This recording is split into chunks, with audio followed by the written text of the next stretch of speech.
हरे कृष्ण. प्रेक्षक हो, आपले गीता जीवनीमध्ये स्वागत आहे.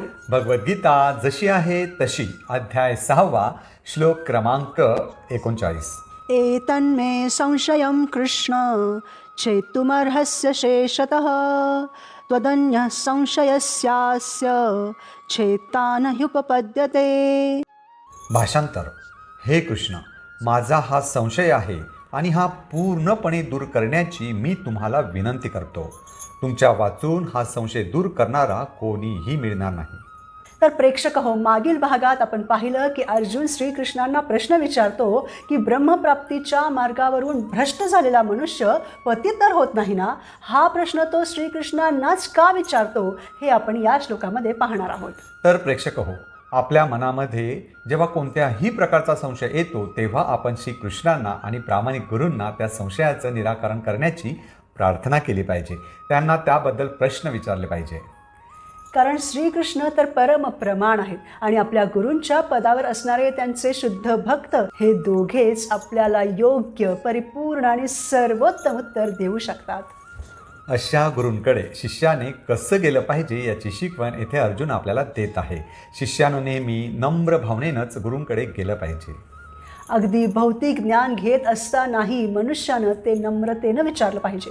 उदाहरणार्थ, एखाद्या व्यक्तीला पोहायला शिकायचं असेल तर तो प्रशिक्षकासमोर नम्रतेनं उभा राहतो. मला शिकवा, माझ्या चुका सांगा असं म्हणत तो प्रशिक्षकाच्या प्रत्येक सूचनेचं पालन करतो. जर तो अहंकाराने मला सर्व काही माहीत आहे असं म्हणाला तर तो कधीच योग्य प्रकारे पोहायला शिकू शकणार नाही आणि स्वतःलाच धोक्यात घालू शकतो. कारण अहंकारी मनुष्याला कधीही ज्ञान प्राप्त होत नाही. आध्यात्मिक ज्ञान घेतानाही जर कोणी गुरूंना नम्रतेनं नाही तर गुरूंना कितपत ज्ञान आहे हे तपासण्यासाठी अहंकारानं प्रश्न विचारला आणि जरी गुरूंनी त्याला उत्तर दिलं तरीही त्याला ज्ञान प्राप्त होत नाही. म्हणून भगवंत सांगतात की गुरूंना शरणागत होऊन प्रश्न विचारले पाहिजेत. कारण भगवंतांचं ज्ञान हे भौतिक ज्ञानापेक्षा कितीतरी श्रेष्ठ आणि सूक्ष्म आहे. म्हणूनच शिष्यानं गुरूंकडे जाऊन नम्रतेनं, सेवाभावानं आणि प्रामाणिक जिज्ञासेनं प्रश्न विचारले तर गुरु प्रसन्न होऊन त्याला आध्यात्मिक ज्ञान देतात. अशा नम्र शिष्यावर गुरु आणि श्रीकृष्ण दोघांचीही कृपा होते आणि त्याची आध्यात्मिक प्रगती वेगाने होते. श्रीकृष्णांप्रती शरणागत असलेल्या अशा शुद्ध भक्तांना श्रीकृष्णांकडून आपले संशय दूर करण्याची शक्ती मिळते आणि तेच आपले संशय दूर करू शकतात. म्हणूनच येथेही अर्जुनानं श्रीकृष्णांना गुरु मानलेलं असल्यानं तो श्रीकृष्णांना शरणागत होऊन अयशस्वी योगाचं काय भविष्य असतं हा संशय दूर करण्याची प्रार्थना करीत आहे, प्रश्न विचारित आहे. यावरून आपण हे समजू शकतो की मनामध्ये संशय येणं चुकीचं नाही, प्रश्न विचारणंही चुकीचं नाही. अर्जुनाच्या मनामध्येही संशय होता, परंतु मनामध्ये आलेल्या संशयाचं निवारण न करणं चुकीचं आहे. स्वतःच्या तर्कांवर आधारित उत्तरं शोधणं चुकीचं आहे. म्हणून इस्कॉनमध्येही जेव्हा प्रवचने होतात तेव्हा प्रवचन झाल्यानंतर व्यासासनावर बसलेले वक्ता विचारतात की कोणाला काही प्रश्न आहे का. तेव्हा त्या प्रवचनाशी संबंधित प्रश्न विचारले जातात, ज्याने सर्व श्रोत्यांच्या मनातील संशय दूर होतात. परंतु तेथे सर्वांसमोर प्रश्न विचारण्यास संकोच वाटत असेल तर इस्कॉनमध्ये आपल्याला अनेक भक्त मित्रमैत्रिणी आहेत, त्यांना आपण आपल्या मनातील प्रश्न विचारू शकतो. त्यासाठीच इस्कॉनमध्ये काउन्सिलर सिस्टीमही आहे की ज्यामध्ये गृहस्थ पती पत्नी इतर भक्त पती पत्नीच्या भक्तिमय जीवनातील प्रश्नांची उत्तरे देतात, ज्यामुळे त्यांची भक्तीमध्ये आणखी प्रगतीच होते. परंतु संशयाबद्दल प्रश्न न विचारता ते मनामध्येच ठेवणं कर्करोगापेक्षाही घातक आहे. कारण कर्करोग मुळासकट जर नष्ट झाला नाही तर तो पुन्हा उद्भवतो. त्याचप्रमाणे आपल्या मनामध्ये थोडासा जरी संशय आला आणि आपण त्याबद्दल प्रश्न विचारले नाही तर आपण नात्यात असो किंवा भक्तीत आपली अधोगती होणार ही निश्चित. म्हणून त्याबद्दल प्रश्न विचारले पाहिजे. उदाहरणार्थ, आपण बघितलं तर भगवद्गीतेमध्ये अर्जुनाच्या प्रश्नांची उत्तरे स्वतः श्रीकृष्ण देतात. तसेच भागवतामध्येही परीक्षित महाराजांच्या प्रश्नांची उत्तरे शुकदेव गोस्वामी देत आहेत. अशा प्रकारे प्रश्न उत्तरातूनच आपल्यालाही ज्ञानप्राप्ती होते आणि आपण संशय रहित होऊन भक्ती करू शकतो. परंतु मनात आलेला संशय आपण प्रश्न विचारून दूर केला नाही तर तो संशय आपल्याला संपुष्टात आणू शकतो. भक्ती मार्गावरील आपली गती कमी करू शकतो. आपल्या हातून वैष्णव अपराध घडू शकतात. नात्यामध्येही बऱ्याचदा संशयामुळे सदरी निर्माण होते. परंतु जेव्हा प्रश्न विचारले जातात, संवाद साधला जातो, तेव्हा संशयही दूर होतो. म्हणून येथे अर्जुनाने श्रीकृष्णांना प्रश्न विचारलेला आहे आणि येथे तो श्रीकृष्णांना म्हणतो की मला तुमच्या वाचून हा संशय दूर करणारा कोणीही मिळणार नाही, कारण श्रीकृष्ण त्रिकालज्ञ आहेत. ते भूत, वर्तमान आणि भविष्य पूर्णपणे जाणतात. म्हणून त्यांनी दुसऱ्या अध्यायामध्ये सांगितलं आहे की हे अर्जुना, हे युद्ध करण्यासाठी समोर उभे असलेले सर्वजण अगोदरही अस्तित्वात होते, आताही आहेत आणि पुढेही त्यांचे सर्वांचे वैयक्तिक अस्तित्व असणार आहे. कोणी मरणार नाही, मरणार केवळ शरीर आहे. हे सर्व काही भगवंत जाणतात. भगवंत हेही जाणतात की जो साधक साधना भक्तीमध्ये प्रगती करत आहे आणि ती करत असताना त्याची भक्ती पूर्ण करू शकला नाही, तरीही तो पुढे करू शकणार आहे. उदाहरणार्थ, एखाद्या लग्न समारंभात ड्रोन कॅमेरा आकाशातून संपूर्ण कार्यक्रमाचे चित्रण करतो. स्टेजवर असणारे वधूवर, स्टेजच्या खाली असणारे पाहुणे, मंडप, स्टेजच्या दुसऱ्या टोकाला भोजनाचा आनंद घेणारे पाहुणे, सर्व हालचाली एका उंच स्थानावरून त्याला दिसतात. त्यामुळे जमिनीवर उभ्या असलेल्या व्यक्तीपेक्षा त्याचे दृश्य अधिक व्यापक असते. त्याचप्रमाणे श्रीकृष्ण प्रत्येक गोष्ट म्हणजे भविष्य, वर्तमान आणि भूतकाळही जाणतात.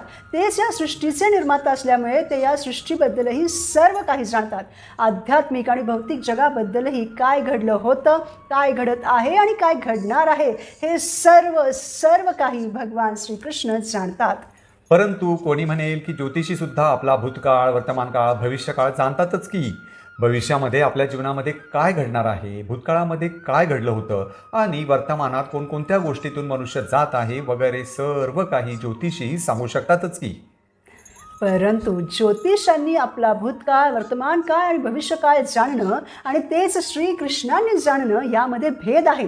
कारण ज्योतिषी मनुष्याचा भूत, वर्तमान आणि भविष्य जरी जाणत असले तरी ते बदलू किंवा नष्ट करू शकत नाहीत.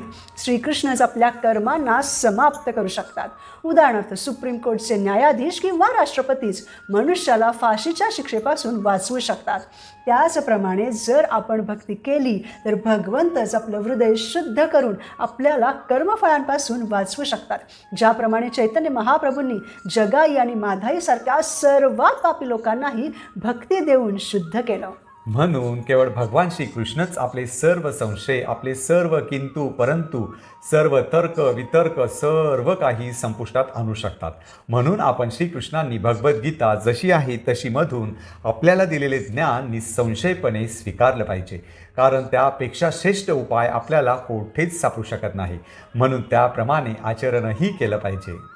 अशा प्रकारे अर्जुनाने जीवांच्या भविष्याबद्दल विचारलेल्या प्रश्नाचे उत्तर भगवंतांनी आधीच दिलेलं आहे आणि आता अर्जुनाला अयशस्वी योगाच्या भविष्याबद्दल श्रीकृष्णांकडून जाणून घ्यायचं आहे. कारण केवळ श्रीकृष्ण त्रिकालज्ञ आहेत. त्यांच्या समान किंवा त्यांच्या बरोबरीचा कोणीही नाही, अगदी ब्रह्मा किंवा शिवही नाहीत. उदाहरणार्थ, कृष्णी आणि सुतपा नावाचे दाम्पत्य होते, ज्यांनी श्रीकृष्णांना त्यांच्या पुत्राच्या स्वरूपात मिळवण्यासाठी खूप कठोर तपस्या केली होती. त्यांच्या त्या तपस्येनं श्रीकृष्ण प्रसन्न होऊन त्यांच्यासमोर प्रकट झाले आणि त्यांना वर मागण्यास सांगितला. तेव्हा ते दोघं म्हणाले की आम्हाला तुमच्यासारखा पुत्र हवा. परंतु श्रीकृष्ण तर एकच आहेत, त्यांच्या समान किंवा त्यांच्यापेक्षा श्रेष्ठ कोणीही नाही. मग त्यांना कृष्णासारखा पुत्र होण्याचा वर कसा देणार? परंतु श्रीकृष्णांना त्या शुद्ध भक्तांची इच्छा तर पूर्ण करायचीच होती. म्हणून जेव्हा कृष्णांना या भूतलावर प्रकट व्हायचं होतं तेव्हा ते आधीचे पृष्णी आणि सुतपा असलेल्या देवकी आणि वसुदेवांचे पुत्र म्हणून अवतरित झाले. त्यामुळे साक्षात श्रीकृष्णांना स्वतःच्या पुत्राच्या रूपात प्राप्त करण्याची त्या दोघांची इच्छाही पूर्ण झाली आणि कृष्णांपेक्षा श्रेष्ठ किंवा त्यांच्या समान कोणीच नाही हेही सिद्ध झालं. त्यामुळे ब्रह्मदेव असो, शिवजी असो किंवा कोणी भौतिक प्रकृतीच्या दयेवर जगणारे तथाकथित महान ऋषी किंवा तत्त्वज्ञानी असो, कोणीही श्रीकृष्णांची बरोबरी करूच शकत नाही. म्हणून श्रीकृष्णांनी दिलेला निर्णय म्हणजे सर्व संशयाचं अंतिम आणि परिपूर्ण उत्तर आहे. उदाहरणार्थ, एखाद्या न्यायालयात अनेक साक्षीदार वेगवेगळी मते मांडत असतील तर सामान्य माणसाला कोणतं खरं हे ठरवणं कठीण जातं. पण न्यायाधीशानं सर्व पुरावे पाहून दिलेला अंतिम निर्णय सर्व संभ्रम दूर करतो. त्याचप्रमाणे श्रीकृष्णांचा निर्णय हा सर्व संशयांचा अंत करणारा, पूर्ण आणि अचूक असतो, कारण ते सर्व काही जाणतात. परंतु त्यांना कोणी जाणत नाही. श्रीकृष्ण सर्वांना पूर्णपणे जाणतात, परंतु त्यांना कोणीही जाणू शकत नाही. उदाहरणार्थ, एखाद्या मोठ्या कंपनीचा मालक आपल्या कंपनीतील प्रत्येक विभाग, कर्मचारी, नियम आणि कामकाज पूर्णपणे जाणत असतो, परंतु कंपनीतील एखाद्या सामान्य कर्मचाऱ्याला मालकाचे सर्व विचार, योजना, निर्णय पूर्णपणे माहीत नसतात. त्याचप्रमाणे श्रीकृष्ण प्रत्येक जीवाच्या हृदयात परमात्मा म्हणून विराजमान आहेत. त्यामध्ये प्रत्येकाचा भूतकाळ, वर्तमानकाळ, भविष्यकाळ, विचार आणि कर्म जाणतात. परंतु बद्ध जीव आपल्या मर्यादित बुद्धी आणि इंद्रियांच्या जोरावर श्रीकृष्णांना पूर्णपणे जाणू शकत नाहीत. जेव्हा श्रीकृष्ण स्वतःच्या कृपेने आणि शुद्ध भक्तीमुळे स्वतःला प्रकट करतात तेव्हाच त्यांचं यथार्थ स्वरूप आपण समजू शकतो. म्हणून आपण श्रीकृष्णांची शरण स्वीकारली पाहिजे आणि त्यांच्याबद्दल त्यांच्या शुद्ध भक्तांकडून जाणून घेतलं पाहिजे. कारण शुद्ध भक्तांना भगवत कृपेनं ज्ञानप्राप्ती झालेली असते. उदाहरणार्थ, ब्रह्मदेव खूप भाग्यशाली आहेत की त्यांनी साक्षात भगवंतांकडून ज्ञान प्राप्त केलं. नारद मुनीही त्यांच्या एवढेच भाग्यवान आहेत, कारण त्यांनी ब्रह्मदेवांसारख्या शुद्ध भक्ताकडून ज्ञान प्राप्त केलं. व्यासदेवही तितकेच भाग्यवान आहे, कारण त्यांनी नारद मुनींसारख्या शुद्ध भक्ताकडून ज्ञान प्राप्त केलं. अशा प्रकारे गुरु शिष्य परंपरेतून ज्ञान प्राप्त करण्यामध्येच खरं भाग्य आहे. गुरु परंपरेतून ज्ञान प्राप्त करणं म्हणजे साक्षात भगवंतांकडूनच ज्ञान प्राप्त केल्याप्रमाणे आहे. इतर कोणीही आपल्या मनातील संशय दूर करू शकत नाही. म्हणून आपण प्रामाणिक गुरूंचीच शरण घेतली पाहिजे. उदाहरणार्थ, इस्कॉन ही प्रामाणिक संस्था आहे. प्रभुपाद प्रामाणिक गुरु आहेत. एकदा एका पत्रकारानं प्रभुपादांना विचारलं की काय तुम्ही परिपूर्ण आहात का? खरं तर आपण कोणीच परिपूर्ण नाही. तेव्हा प्रभुपाद म्हणाले की ते महत्त्वाचं नाही, परंतु मी जे संदेश देत आहेत ते परिपूर्ण आहेत, कारण ते मी भगवद्गीतेतून देत आहेत. ज्याप्रमाणे पोस्टमन एका ठिकाणाहून पाठवलेलं पत्र दुसऱ्या ठिकाणी पोहोचवतो, तो स्वतःच्या मनाचं काहीच आणू देत नाही. त्याचप्रमाणे प्रामाणिक गुरुही जोडण्याचं काम करतात. म्हणून आपण प्रामाणिक गुरूंकडे गेलं पाहिजे. तेच श्रीकृष्णांचे प्रतिनिधी असल्यामुळे आपले सर्व संशय दूर करतात. त्यामुळे आपल्याला स्पष्टता येते आणि मग आपण आत्मविश्वासानं भक्तिमार्गावर चालून आनंद प्राप्त करू शकतो. म्हणून प्रेक्षक हो, जीवनात आनंदी राहण्यासाठी आपण आपल्या मनातील संशय दूर करण्याकरिता श्रीकृष्णांकडे आणि त्यांच्या प्रामाणिक प्रतिनिधींकडेच गेलं पाहिजे आणि त्यांना मोठ्या नम्रतेने प्रश्न विचारून मिळालेली उत्तरे स्वीकारून त्याप्रमाणे आचरण केलं पाहिजे. पुढील भागात आपण भगवद्गीतेच्या 6व्या अध्यायातील पुढील श्लोकांवर मनन करताना अयशस्वी योगाचं काय भविष्य असतं हे अर्जुनाच्या प्रश्नाचं भगवान श्रीकृष्ण काय उत्तर देतात ते पाहू. श्रीकृष्णांनी दिलेला निर्णय म्हणजे सर्व संशयांचं अंतिम आणि परिपूर्ण उत्तर आहे हे स्वीकारूयात आणि त्यासाठी जीवनात भगवद्गीतेलाच प्राधान्य देऊयात. धन्यवाद. हरे कृष्ण.